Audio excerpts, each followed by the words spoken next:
Are you new to collecting and don't know how the meta influences pricing? Are you unsure where you can find accurate, reliable information on the meta to help assist you in determining what you should add to your collection? All that and more on this episode of One Piece Beginner's Guides. But first, attention all One Piece fans. The Buds will be running a giveaway of an illustration box featuring the beautiful Nami and Boa Hancock promo cards for one lucky subscriber on the road to 1,000. To enter, all you need to do is like, comment, and subscribe, as well as be a resident of the United States. Anyways, guys, that's it for now, so back to the video. Hello, everyone, and welcome back to One Piece Beginner's Guides, where I do my best to teach you everything you need to know when it comes to collecting the One Piece trading card game. If you haven't already, I highly recommend you watch the two first episodes in the series, which I'll put up right here, where in episode 1, we do a deep dive into collecting raw cards, and episode 2 is all focused on sealed product. For today's episode, we're going to be looking at how the meta impacts card pricing to help assist you in making decisions when it comes to adding cards to your personal collection. Now, full disclaimer, folks, I by no means am a professional player, and this video is not going to be doing a deep dive in explaining why certain cards are playable and relevant to the meta. So now that we got that out of the way, let's go ahead and get going with the first part of this video, where I'm going to be looking at the player basis versus the collector's basis currently in the One Piece trading cards game.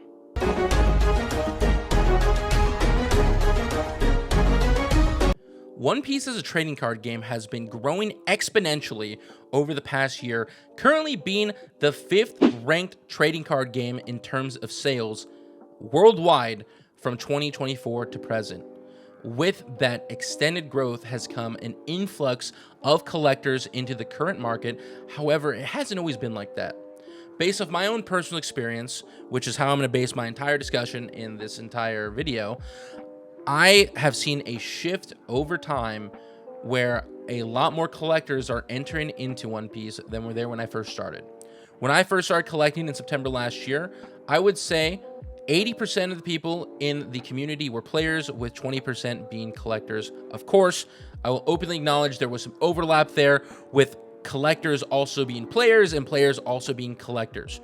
I actually was able to find this poll right here, which I'll put up from Reddit from a year ago, where a majority of the people were collectors slash players. Then the second most were players, third most were collectors. So the collectors made up the least, the sole collectors, that is, made up the least amount of people in the poll.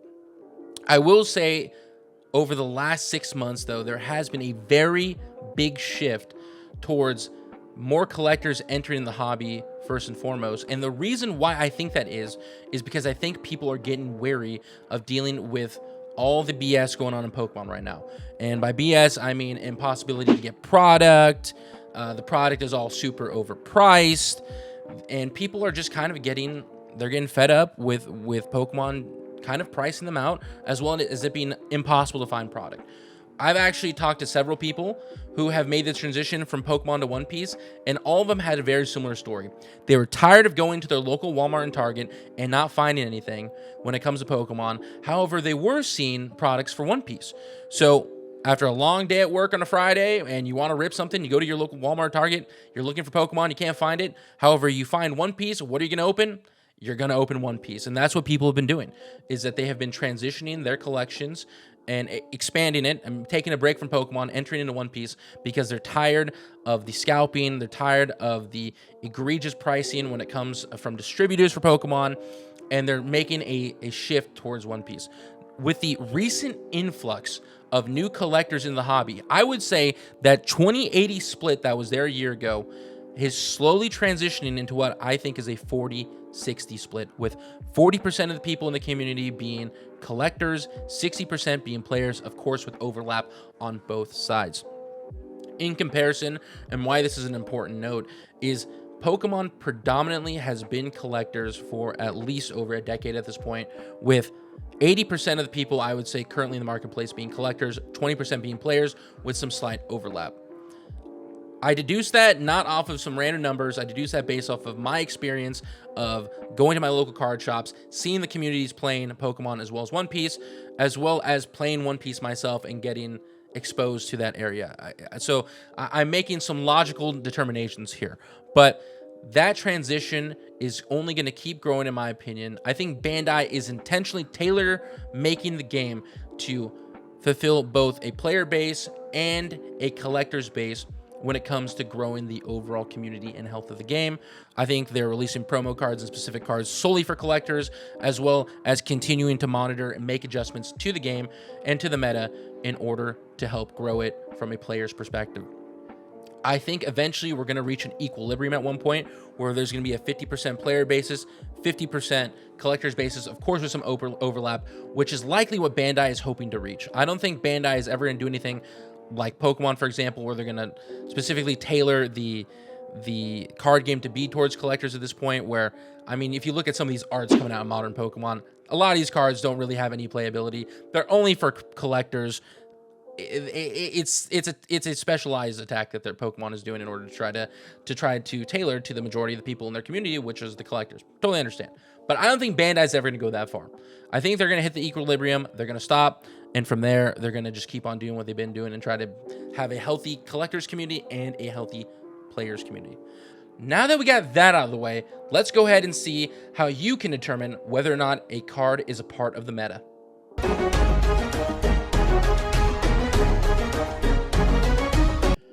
All right, guys, so we're going to get right into it. We're going to start looking at websites that you can go ahead and find information that can assist you in determining whether or not you should be getting a card. Is it a meta card? Are you paying a inflated price because it is a meta card? All that information right now. Now, what you're going to be looking at in front of you is OnePieceGG. This is the website that I personally like to use when it comes to looking up different cards in the meta.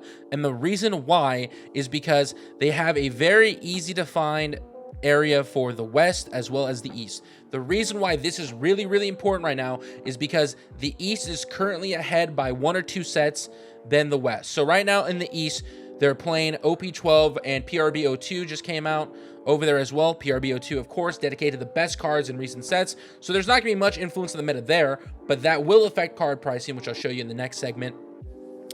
And in the West right now, we are currently paying OP11. So we're going to click on this section. We're going to the West. It's going to take us right here to the tier list of the different decks. The first one, and by far the most popular deck I've seen around, is going to be the UP Luffy, or the Blue-Purple Luffy. The name of it's UP, is what people like to call it. And it has right now, when you click on that, it gives you a breakdown of everything you need to know about playing UP Luffy. Now, when you look here, when it comes to collecting, what you want to pay attention to is the card number, because again, the alternate art versions are going to be the same card number. It's just going to be an alternate art on the card. So you see here, you have the leader card is going to be OP11-040. OP11 is going to be the set. So we're going to go over here, TCG player, OP11. We have the card up. We're going to see that this card pre-sale sold 5 times for $192, guys. 5 times at $192. That's an insane price to pay for this card. However, if you are a competitor and you really want to play this deck, you have a tournament coming up, you don't feel like you have an option, you're going to be paying an increased price on that. But from a collector's perspective, we have nothing but time, guys. All we care about is adding these cards to our collection. Say you're a really big Luffy fan, you love this Gear 4 art, looks super sick, you want to add to your collection, be patient. It will go down over time, especially kind of like as a helpful note to keep in your mind. Alt art leaders and alt art cards, especially, guys, will always go down over time. Because again, more cards are going to enter in circulation, more cards are going to be printed. Those cards are not nearly as hard to hit as SPs and mangas, so they're just going to be more widely available. As well as the fact that metas change, guys. For all we know, UP Luffy can get banned. UP Luffy can get banned by Bandai at any moment, and this card is going to tank in price. If you're a collector, a banned card is the greatest time to ever buy a card, which I will also show you at some point with the Gecko Moria and the Jinbei. But you see here, it's just been slowly going down over time, currently sitting at $31. If you really, again, are a collector and you want to buy this card, even if you're a player and you're like, man, I really want to play UP Luffy, now's the time to buy the card. It's all-time low, sitting at $30.77. Again, anytime you buy a card when it comes to One Piece, always look to be getting it for 85% TCG player pricing, guys. So you should be able to get that card around 25 bucks. Really good deal to be adding to your collection if you're a big Luffy collector. Again, though, no matter what I recommend, always collect what you like at the end of the day.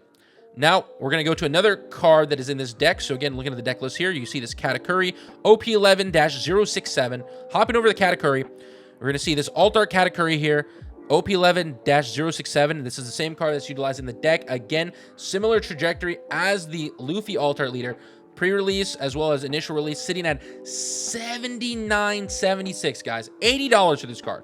$80 for an Alt Art card is insane to me. Absolutely insane. And again, it's slowly corrected over time as more become in print, more people are opening the card, more people are selling the card, and now it's sitting currently all-time low, $28.69. If you're a super big Katakuri fan, you're looking at the meta deck list and the set list, and you're like, man, this Katakuri card is coming out soon. I really want to add it to my personal collection. I'm a huge Katakuri fan. Just be patient, guys. Don't worry about the FOMO. Don't give into it and pay the pre-release and early release pricing. Be patient. Give it a couple months. And again, the Alt Art cards and the Alt Art leader cards especially will go down over time. There's even some examples of SPs going down over time. Just because they're no longer as important to the meta. I mean, the Nami, for example, from OP09, all-time high, $400. Now it's back to reality, sitting around $280. Just be patient. Just be patient for a lot of these cards. Is the overarching point I'm trying to get across here. So that's it for the West. Let's go ahead. We're going to click on the East now. So we're just imagine we click on the East. And as you see, the tier list in the East, same thing. UP Luffy still #1, sitting up there very high in the deck rating and tier list. But we're going to click on a deck that is not out yet in the West. We're going to click on the Zoro, which is coming out in OP12 Legacy of the Master, guys. So we're going to click on that, and we're going to see here we have OP12-020 is the Zoro that is being played in this deck. And we're going to pull it up on TCG Player right here, OP12-020. Again, this set is in pre-release in the West, not currently out.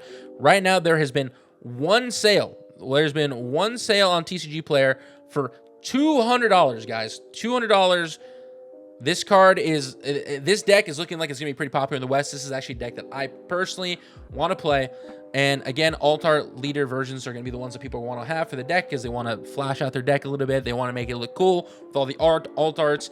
Here's actually a photo of what the Alt Art leader is going to look like. Of course, it's being in Japanese, but this is going to have the same image on the English version. Looks super clean with Zoro and Mihawk on there.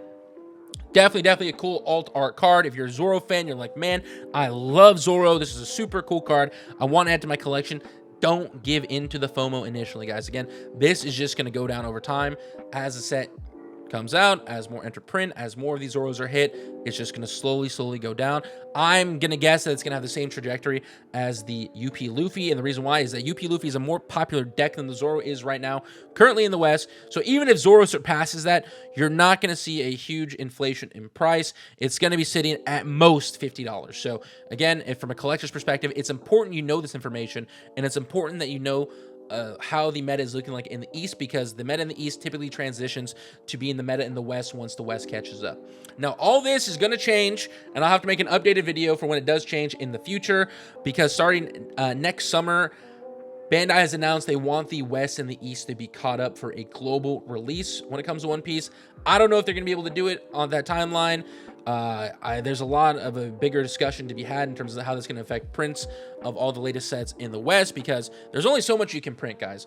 And with the West being 2 sets behind the East, it's going to be kind of hard for them to catch up. So that's a discussion for a later point. But again, for now, if you're a collector, pay attention to the meta in the East and the West. You can do that on OnePieceGG, as well as a flurry of other websites. Go ahead and assist you in determining whether or not you should be buying a card right now. Should you be waiting on it? Is it a super meta card? Are you going to be paying a meta inflated tax? All that information can be found out through some very easy research by just looking up meta cards and meta decks. All right, so now that we're done with that, let's go ahead and move on to the second segment of this video, where I'm going to be showing you some content creators who are very helpful when it comes to understanding the meta.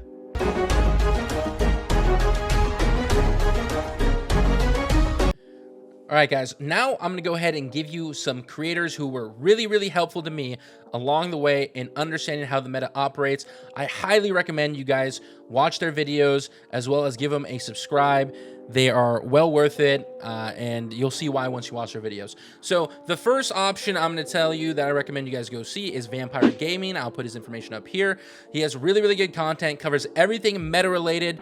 And he does a really good job of making the videos easy to digest for the average viewer. You don't have to be some professional player to understand what he's saying. However, it is helpful to actually be playing the game to be able to understand the meta, and that's one thing I'm going to be recommending later in the video, is you should try at some point to play the game. It's actually really, really fun. I myself was really hesitant to play the game just because I've never played a card game before and I was unsure, but my buddies, they started playing it and they made it really easy for me to understand and learn. They gave me some helpful advice and tips. So don't be afraid to try, guys. Don't be afraid to try to learn how to play the game. The second content creator I'm going to recommend is going to be Wasi Plays. I'll put up his information here. Wasi is a really funny guy, and again, I love his videos. I love his energy. I think he does a really good job covering everything meta-related for One Piece. Also does a really good job of making it easy to digest, so highly recommend you guys check out Wasi if you get a second. And lastly, and my personal favorite One Piece YouTuber, it's going to be my boy Flacco. I'll put his information up there. He's the best because he's absolutely hilarious, and I have nothing more to say besides watch his videos, and that's a fact, not an opinion. So moving on, guys, we're going to be discussing the next segment where we're going to be looking at banned cards, as well as how banned cards affect the collectability of those cards. And then lastly, after that, we're going to go into sealed product and play in the game.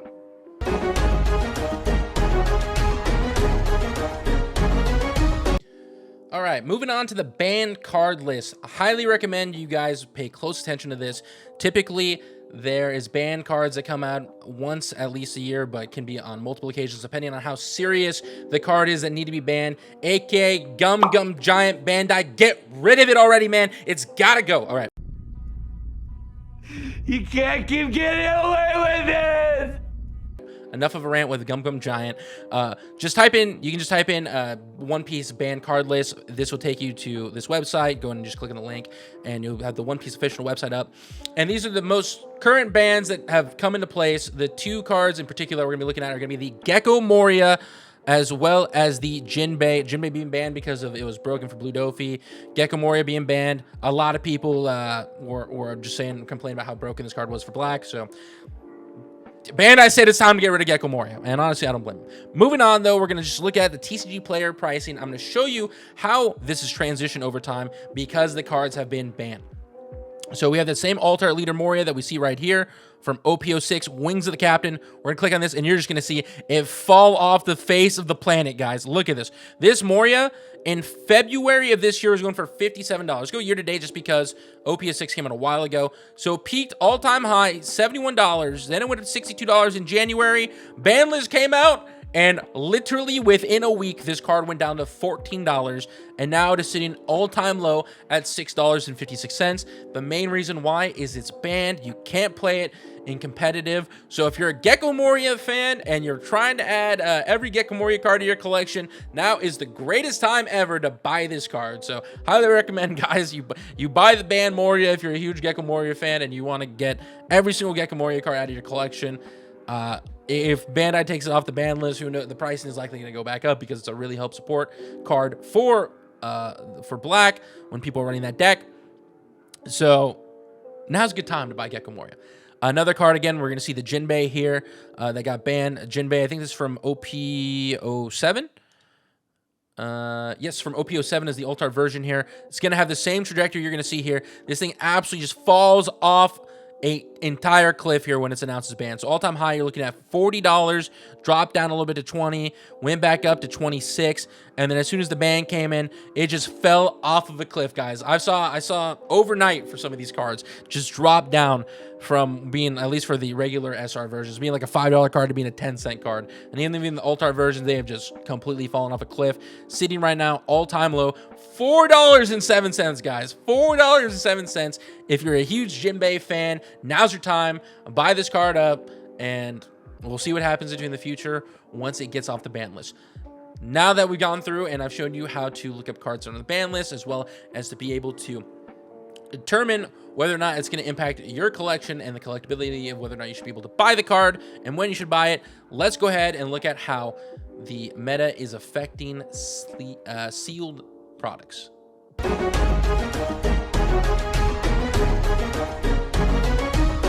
Alrighty, guys, so now we're going to be discussing how the meta impacts sealed product. I'm going to do my best to consolidate this. We're not going to do a full-fledged deep dive like I did in the last video of all the sealed products and trying to give you some recommendations as to what you should be looking to add to your collection, but rather I'm going to tell you how certain meta cards impact the collectability of sealed products, and it's most notably seen in 3 sets, which I'm going to show you here. The first set is going to be EB01, the Memorial Collection, a set that was not printed pretty much at all and has some very important meta cards, most notably being this Mr. 2 Bon Curé, as well as this Laboon, super meta cards that have been in the meta for a long time.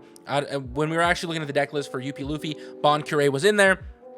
Bon Curé, though, is currently going down, and the main reason why is because it is going to get a reprint finally in PRB02. That is coming, as well as Laboon getting a reprint in PRB02. Let's look at the booster box pricing, though, for EB01. Again, so this thing is still mooning all-time high, 318.86.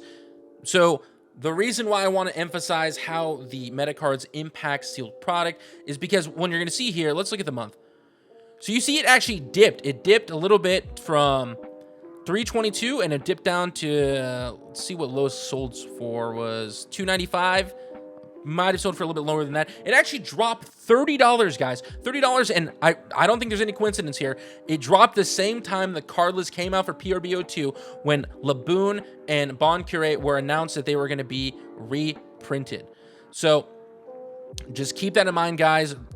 The meta does actually impact sealed product pricing. So if you see, for example, a bunch of cards from a set, especially the specialty sets, that gets added on the ban list, you're going to likely see the price of the box go down. It's not going to be anything drastic. It will never lose all of its value, but you will definitely see some price changes come in there. Following that, we have PRB01, the best. Again, this set, really important to the meta because it's solely built of the best cards in recent sets. The set is all reprints. You're going to look at PRB01, and again, it's just been going up over time.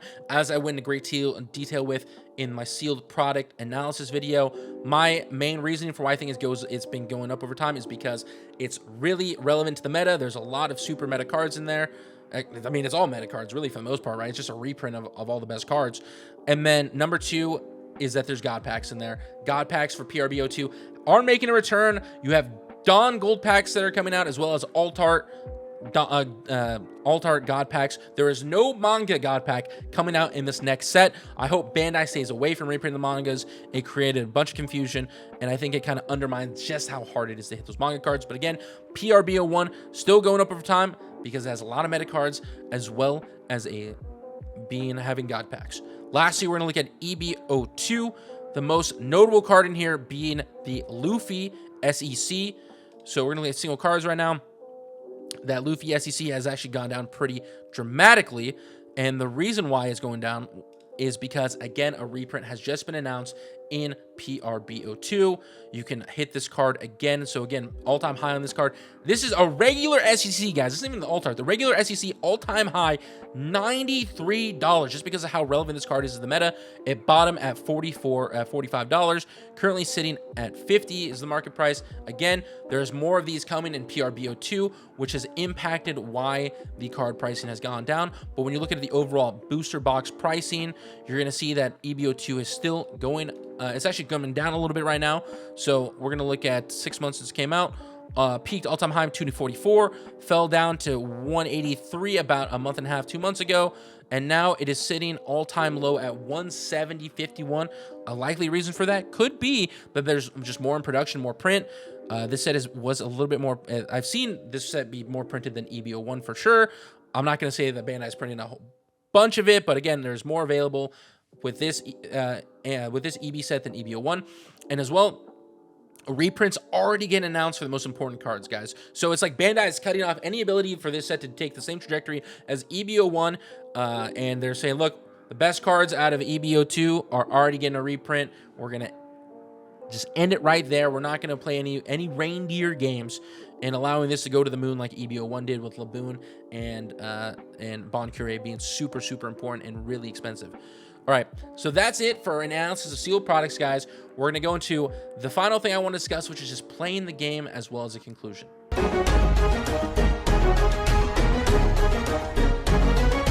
All right, guys, let's go ahead and we're going to talk very briefly of how important it is to play the game from a collector's perspective. Playing the game gives you foresight into being able to see all of the relevant and meta cards to be able to tailor make your collection and avoid paying any inflated pricing because a card is super relevant to the meta. When you're playing the game, you're actively going to be seeing these cards in front of you. You're going to be seeing these cards in play. You're going to know, okay, UP Luffy alt art, probably should stay clear of that. Zoro OP12 alt art leader coming out soon. I should probably steer clear of that because of how meta heavy that card is and how playable it is. I should steer clear. Of course, I've given you resources and websites to be able to do this research yourself. I've given you some YouTubers that you can watch in order to stay on top of it. But at the end of the day, guys, there is no greater experience that you can get than actually playing the game.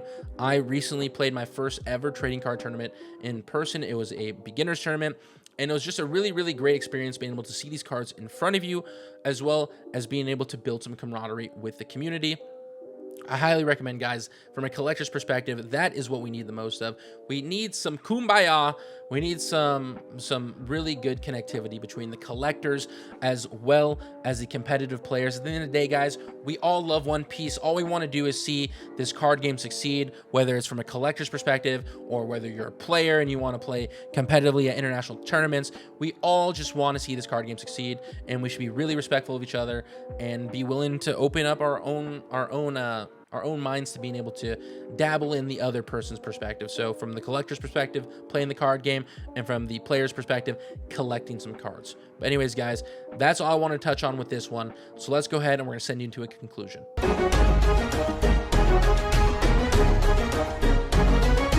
Alrighty, guys, first and foremost, I want to say thank you so much for watching this video. If you got on this point and watching this entire series in general, if you have, it's been really, really fun for me to make these videos and share the experiences that I've gained over the last year to you in hopes that you can have more information at your hands readily available when it comes to collecting the game. Like I wish I did when I first started collecting a year ago. When I first started collecting, there really weren't many guides, or there weren't any helpful videos that can kind of give you a lot of helpful information and insight into collecting. But now that collecting is growing, I really hope that I can be able to assist people along the way with their collecting journey. And I just appreciate all the support I've gotten in the last two videos. If you guys can, please go ahead and like, comment, and subscribe on this video. Again, I'm going to be looking to pump out one of these a week, and I hope to be able to share as many of my experience with you guys that I can, in hopes of us growing the community. Because again, at the end of the day, One Piece is a great card game. It's a great community, and all I want to see is it grow over time. Anyways, guys, that's it for me today. I hope you guys have a great day wherever you're from, and I'll catch y'all on the next one.